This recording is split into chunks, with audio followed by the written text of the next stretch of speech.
New Level Cap Podcast is a show about fun, friends, game design, and all things otherwise. Your hosts are Marco DeSantos and Brad Telton of Level 99 Games. I'm Chris Solis, your producer, and without further ado, please enjoy the show. We have a good episode for you today. This episode about crowdfunding. Me and Marco are going to talk about all the ins and outs of crowdfunding, kickstarting, and why and how we do it, and how and some of the pitfalls that you can approach in Kickstarter. And you might have heard this topic before in various places. We're specifically going to talk about some of the dangers of kickstarting. So if you're into the schadenfreude of hearing about all the ways a Kickstarter can fail, this is the place to be. So let's kick it off. All right. So the question comes from one Kevin Gadjani. Gadjani. I googled how to pronounce this name. Is that Indian? Did you Google how to pronounce it? Yeah. So I'm not sure if it's Gadjani or Gadjani. So forgive me if I mispronounce your name. So how do you know when to put something on Kickstarter? How do you avoid the fatigue of having too many projects at once? For instance, a game just finished a Kickstarter just recently, but the preceding Kickstarter from the company still hasn't shipped. To me, that was where I felt the Kickstarter fatigue. So how does Level 99 Games handle that? Well, cool. Well, this is a really good question, and we do run a lot of simultaneous projects. In fact, we've got 3 out right now, so it's definitely something that we have to deal with among ourselves and among our fans, that fatigue of having a lot of projects in progress and a lot of projects unshipped. So let's break it down. So first of all, to those of the uninitiated, it's 2019, but we're still going to explain what Kickstarter is. This is crowdfunding, where a bunch of people come together and pledge to support an idea made by a producer. These days, it's a lot like a web store. I know it's not technically a web store, but it's a lot like a web store, right? Yeah. Like you're funding the production of the idea, and you expect to receive a good in exchange for your cash. So it's quite transactional. But in addition to the good that you're receiving, you are also planning to receive information and updates and the chance to interact with that creator and the chance to leave comments and the ability to be part of a community, etc. Right? Yeah. So there's a lot more to it than a typical retail transaction. You're basically becoming a part of the project. Yeah, because you get to provide some feedback, you get to look at the project as it's being made. I think a lot of people actually back projects, not even for the final product. They just want to see how it's done, right? Like, mm-hmm. Yeah, seeing the process is a lot of the enjoyment of the Kickstarter. So that's what it's all about. So what is the process of getting on Kickstarter? Well, everybody has a different process, and this is really what companies are about, is about process. So what really defines your company? What makes Level 99 Games different from, say, Japanime or Asmodee or Queen Games or anybody else? Game Salute, etc., TMG. Oh, there's so many companies. Well, what makes all these companies different? They do have a different identity in terms of like facing customers and such, but what really sets companies apart from one another is the processes that they use, the steps that you go through to actually do any given thing. And for us, we have a pretty robust process for bringing a game to Kickstarter, and it's always evolving. Things always take time and take a lot of work, but we're always continuing to improve that process. And so I'll walk you through a short outline of the process. Actually, Marco, you got the outline in front of you. Why don't you walk us through a short outline of the Level 99 process? Oh, that's interesting. How about I walk through the outline and then you respond by telling me specifics about that point in the outline? Because honestly, I've been part of this company for officially for a year almost at this point. And I've been really happy, but I will be the first to admit that I'm not really the best when it comes to processes, especially for Kickstarters, because I'm not usually involved in that. So, well, it's especially tough because you are remote. So getting a process together is even tougher for when you have a team that works long distances from one another. That's completely fair, and that's why you're so great, Brad, because you somehow manage it still. So we start off with the concept. So I assume this is where we go okay, so this is the kind of game we're making, right? Like, here's the pitch. Actually, the first few prototypes even are in the concept stage. So we will develop the concept until we're ready to greenlight it, basically. So this is, in terms of level 99, this is our homework. This is the kind of stuff that we sit around on the weekends, and when everybody else is off at the gym or playing Hearthstone with their friends or laddering in Fortnite or whatever, we're sitting around making games, concepting, so that we can build prototypes and push our games through this first stage. This is the stage where it's still a hobby. Right?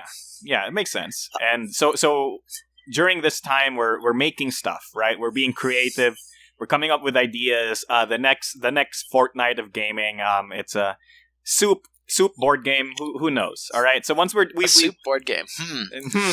I don't know. I was just making a reference to the guy who did a Kickstarter for soup. Remember that guy? And mashed potatoes. I remember that. Yeah. Okay. So next up, so we have this concept. We have this idea. It's great. It's fun. It's awesome. What do we do with it next? We go to design and planning. So is this the point in time where we go from it's a hobby to we're being really serious about this? Yeah. So once we get here, the game is something that we're confident enough is going to sell that we've greenlit it internally. We've started committing resources to it, so we're starting to build a team, and we've already decided at this point whether or not the game is going to go to Kickstarter. So this early in the process, right after we are ready to say, yes, we're actually going to produce this thing, we already know, yes, we're going to produce it with Kickstarter or without Kickstarter. And generally, that's a question of how complex is the game going to be and how many other big projects we're running this year. Because we want to run our biggest projects on Kickstarter, because they need the most money. They also generate the most sales on Kickstarter. People like to buy bigger things than smaller things. But at the same time, we don't want to overdo it. We don't want to give people a lot of stuff. The fatigue, right? Yeah, we don't want to fatigue our fans with a bunch of Kickstarter projects. Yeah, for sure. So Brad, what makes it so that you feel like an idea is good enough that you move on to this stage from the first stage? Oh, well, that's a whole other podcast, Marco. You have to make that the next episode. Oh, but there's a million things that I could say are like the green flags, where we say, yes, let's go, let's move forward with this. Oh, that's a good topic. And once all those things pop up, we'll do it. Let's not tell the fans right now. Fans, if you want to hear about a podcast like that, want that as a topic, tell us in the comment section down below, and we'll do it. Otherwise, you'll never get to hear it. Brad, so we've come up, we have a plan, right? We have a concrete design. What's next? Is it playtesting? Is that what the next step is? Yeah, development is the next step. So the development step, we're going to be playtesting. We're going to be determining the final components in the game and the final balance of the game. Really, this step is not about finalizing everything, but it's about understanding what the shape of the final game is going to be. What do we have to put in the box? How big is the box going to be? What components are useful to players? Which ones are not useful to players? What can we cut? Etc., etc. So we get all that together. And then the next step is art and visuals, where we build up all the resources that we'll need. And then, once we have all of our art, or at least most of our art, enough of our art, and the development is good, and we know kind of what the final product is going to look like, then we go Kickstarter and marketing.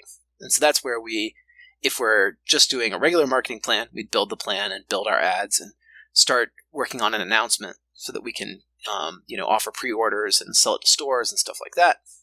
But if it's going to Kickstarter, this is where we'll make the Kickstarter page and start showing that around and start showing it to reviewers and getting everything together so that we can kickstart the project. Okay. So we get there, we advertise, and so that's not yet part of the development, or is that like what? Because in my mind, when you say development, this spells some common myths for me, right? When you say development, the game is actually made at this point, right? Not really. There's still often we just have enough art to finish we just have enough art to show off the concept, because the rest of the art can be done during the month or 2 or 3 that the Kickstarter project takes. So we'll often be running the project later on, separate from the while the art is ongoing or while final balance is ongoing. And we've tried to do this less and less these days. We've tried to not take so long on a project, but often things creep and it takes extra time, and there's all kinds of things that come up, And these are mainly our foibles. I mean, You know, it's a continuous process of learning. It's right? a continuous process. I have a bad tendency to add too many stretch goals and try and over-deliver on my projects. Mm-hmm. And over-delivering can be just as toxic as under-delivering on your projects. So That's fair. it's definitely a pitfall, and I'll talk about that a little bit more in the second section All right. of this show. So it's those three stages: development, art and visuals, and marketing. They kind of go in parallel, right? They're kind of like sometimes happening all at the same time, and Yeah, that's completely understandable. So when they overlap a bit, but they generally happen in that order. Yeah. And then we get to the point in time where we are now, for some of our games, like Imperial, for example, production, right? We are now printing the game, right? Mm-hmm. Yeah, we do the production, we do the fulfillment, and then we deliver it to fans all across the world. And that's kind of the whole process. So those last two are... The point of the Kickstarter is to take us from step 4, where we bought all the art, to step 6, where we can buy the production costs, because those are often quite large for physical products like board games. The production cost of the game is generally a large percentage of its MSRP. When you buy something like, let's say like movie theater popcorn, that takes a few pennies for the $10 that you spend on it. But when you buy something like, I don't know, a toothbrush, that costs you like $3. That probably costs a couple cents to make. But with something like a board game, the cost of the production is generally around 20 to 25%, even as high as 30 and 40% on some of these really large deluxeified games. So it's a very intense production process, and typically it's a very short run as well. So if we were making 1 million of these, we might get a better price, but we're only making 1,000 to 5,000 typically. Makes sense. The production price can be quite high, and these products generally wouldn't be fundable without Kickstarter. And I'll talk a little bit more about that in the next section too, and why Kickstarter has enabled board games. Kind of why these games wouldn't exist without it. And speaking of the next section, Brad, I think it's a good time to take a break. This can be a faster episode of the podcast, mostly because this is a topic we want to get to the second meat of. So let's end the first part really quick. Brad, I'll take us to the break by saying that we gotta take a crisp, refreshing Downton Moo. Soda can opening sound and... All right, wow, some Millennium Blades product placement. Of course, every time. I won an entire tournament using that thing. All right. We'll see you guys after the break. BattleCon Fate is on sale for only $5. Test your fate and see whose powers are greater in this high-intensity battle of wits. Get your copy now at level99games.com/BattleCon before this epic deal runs out. Hello and welcome back from the break. It's me, your host, Marco DeSantos, also known as Mechanic Critic, and with me is my non-breaky boy, Brad Talton himself. Remember to recycle your Downton Moo can, Marco. Oh, of course. Because we have to save the environment just as much as I have to save face in front of my sponsors. So, in the first part of this episode, we talked a lot about how the steps of getting a game onto Kickstarter. I mean, it's a general overview because we're trying to answer the real meat of the question here, which is... Well, we answered the first part, which is how do you know when to put something on Kickstarter? Exactly. And that's a question of process. When the process is right, then it's time to go to Kickstarter. But now we're going to talk about how do you avoid the problems of Kickstarter. Yeah. The fatigue, the numerous other problems. Fatigue is the one that backers feel, but as companies, we also experience a lot of other problems. And I'm going to delve into those in the second half of this episode. Okay, but before we start ragging on Kickstarter, let's talk about some of the positives, or at least some of the impact that Kickstarter and all of these crowdfunding websites have had. And Kickstarter has been a wonderful impact in the board game industry. It's really enabled all of us to have our jobs. That's true. The only reason we have this is because of Kickstarter, right? And ultimately, I feel like it's really great because, at least in my opinion, right, as somebody who's not necessarily on the same level as you, as somebody who's backed a lot of Kickstarter projects, I feel like it's allowed certain things that would never exist to come about. Like, there's no such thing as like let's just take BattleCon for example, right? I highly doubt you would be able to approach a bank or something and go like, hey, invest in this card game thing. And then the bank's like, what's a card game thing? And then they just don't give you money. Like I feel like that's kind of like how board games were before. Well, even if a bank did understand the card games, like if your return is going to be like 10%, or 110% return on investment, or 130% return on investment, that's going to be too low for most investors to bother with. Like they really want to see much better growth than that. So it's the kind of thing where it puts the passion of the gamers into the equation of funding it, right?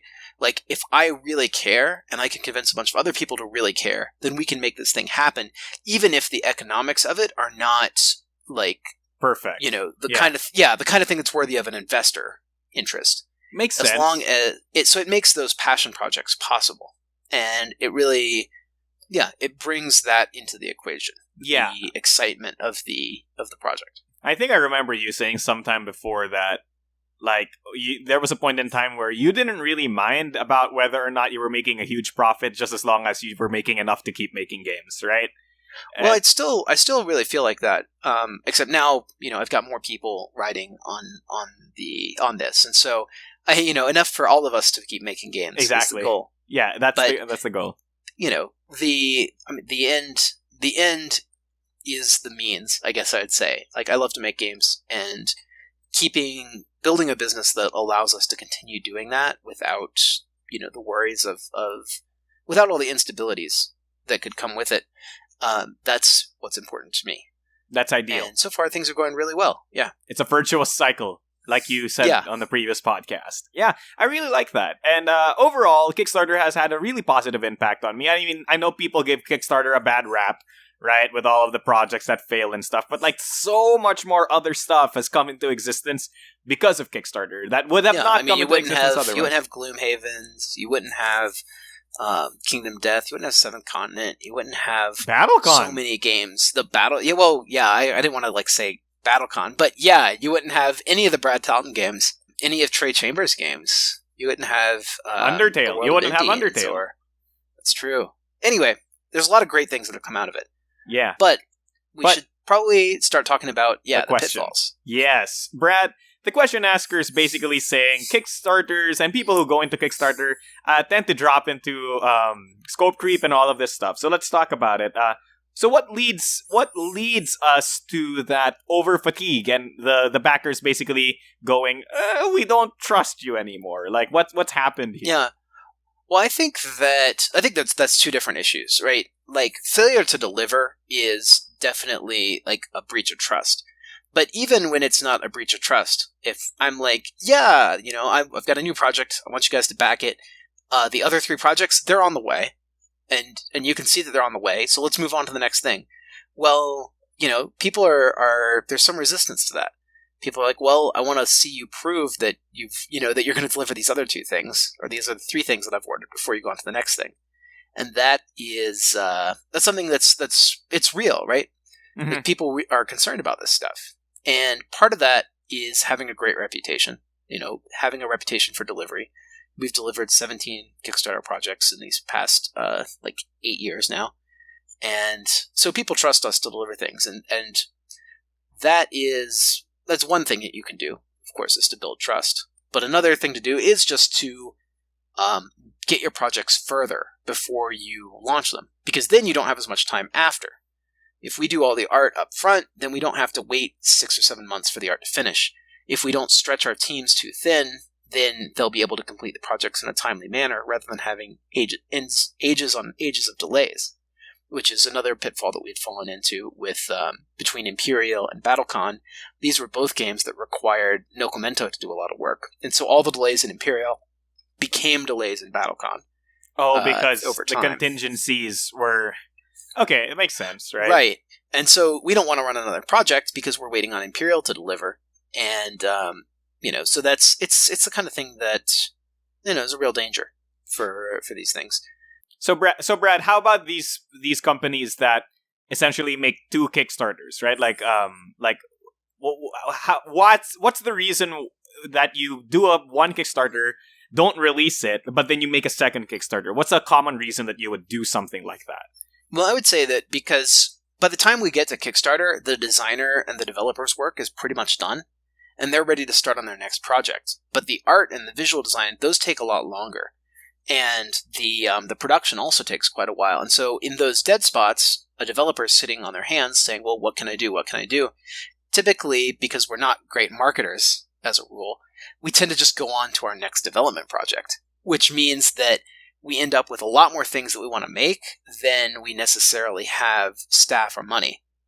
And so a developer or designer that is really excited to make more games will be tempted to go back to Kickstarter multiple times before they even finish delivering the project. Even if everything's on schedule and all the money is right and everything like that, they're going to want to get their projects done. Yeah, okay. I mean, that makes sense. So that's the main reason I think that companies go back. There are other more insidious reasons. And so to talk about that, like if you don't plan your project correctly, especially your expenses with regards to the cost of your staff and the cost of delivery and the cost of the productions, if you don't do your pre-planning correctly, you can often run out of money. And what a lot of companies have done in this situation is they will bring their second game to Kickstarter intending for it to fund their first one. That never works out, to fund right? the shortfall from the first one. It's pretty unreliable. Yeah. Yeah. You really don't want to do this. And I mean, you're effectively taking a second loan from your customers to pay the first loan that you took from your customers. And this is essentially, again, this all points back to the original question asker's question is, like, that's where the fatigue comes from, right? Because essentially it's another breach that's where of the trust, loss right? of trust. That's where the loss of trust exactly. comes from. Because this is exactly where the loss of trust comes from, right? And that contributes a lot to the fatigue, because it's like, because at this point you're getting like, okay, this person doesn't have my best interests at heart. At least that's what they start thinking. I would categorize like backer fatigue and loss of trust as two really different issues. Okay. Right? Because fatigue is just, oh, you want money again? Well, I've already backed your last three things. And, and I'm waiting on those. I don't really need more games, or I'm tired of games, or there's too many games on Kickstarter. There's a lot of things. But, like, lack of trust is just, well, no, I'm not going to back anything because you guys are con artists. Okay. Yeah. And that's I think, is a different response altogether. That's fair. That's completely fair. I guess I was kind of, like, conflating them, because usually one leads into the other in some way. Well, yeah. Like, if you, like the fatigue may come with a suspicion that things are not as they should be on the back end. Basically. Yeah, and I think that's really important to point out here, is that a lot of the time it's poor planning that gets you in the end, huh? Mm-hmm. Yeah. Yeah. Well, and I would say a third thing, which probably most people don't think about, but it is really important, is the support of a product after delivery. So if you buy a game and you expect a lot of more things to come for this game, and, it turns out that there's no retail presence, and the designer's website is dark, and there's no community around the game, and there's no expansions coming out, and there's no news of it or anything. It's like as soon as the Kickstarter was delivered, they just vanished off the face of the earth. Those kind of games are, that's a danger too. And it's a danger that doesn't come up as much in these conversations, but I think it's really important to think about. Because if the game is not being supported, then part of the promise of the designer is also broken. Yeah, that's true, right? Because a lot of what makes the Kickstarter a thing is that you form this community, and then essentially people get to play the game, right? Yeah. So this is kind of why I myself am personally a bit sketchy on Kickstarter games that are physical TCGs.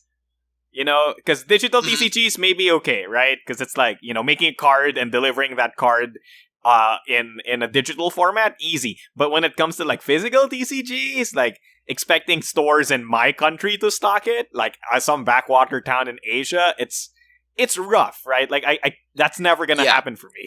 It's pretty tough for the physical games, and LCGs have made that a little bit easier. But in general, if you see a TCG or an LCG on Kickstarter, it's kind of a non-starter, because you are, you're trusting this creator to continue to support the project after their initial flood of cash is gone.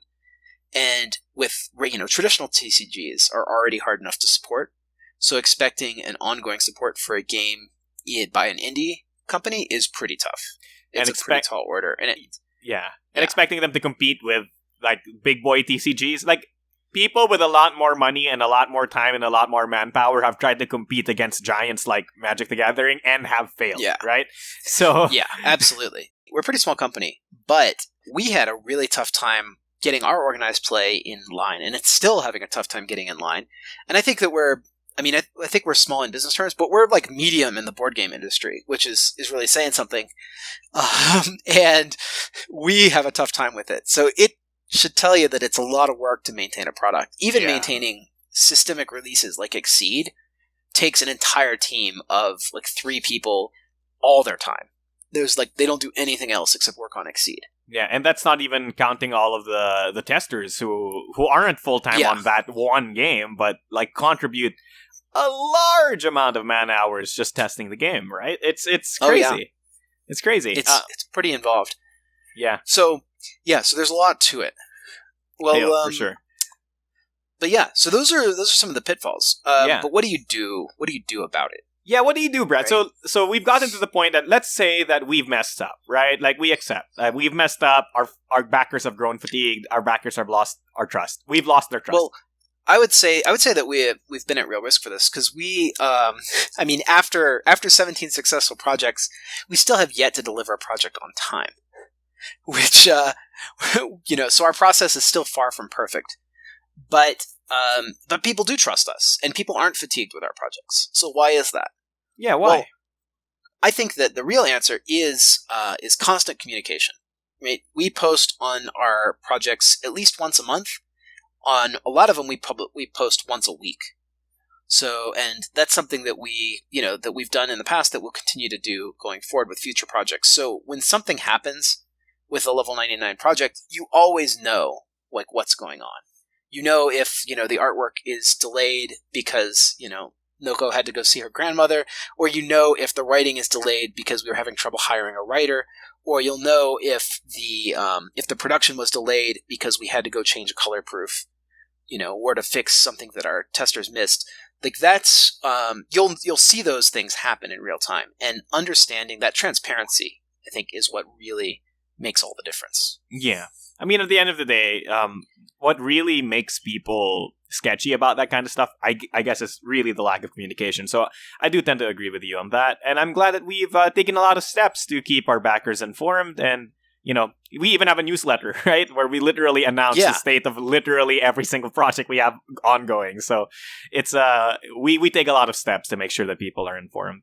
I would say that another big part of it is transparency on the Kickstarter page, letting people know where we are right up front, and showing off all the work that we've done so far in a clean way, so that people are not confused about where we are in the process. So having it on the main landing page as opposed to just an update kind of helps people see that on the front end. And that's really good.